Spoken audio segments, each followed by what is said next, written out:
ఇంకో జన్మే మన ఇద్దరికి ఉంటుందో లేదో, ఓ ఇంకో జన్మే మన ఇద్దరికి ఉంటుందో లేదో, ఆ జన్మల కూడా ఇప్పటిలాగే వదిలేస్తావేమో.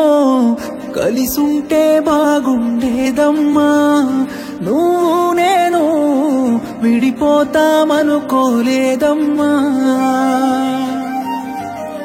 ప్రాణంగా ప్రేమించానమ్మా, నిన్నే నేను దూరంగా వెళ్ళిపోయావమ్మా.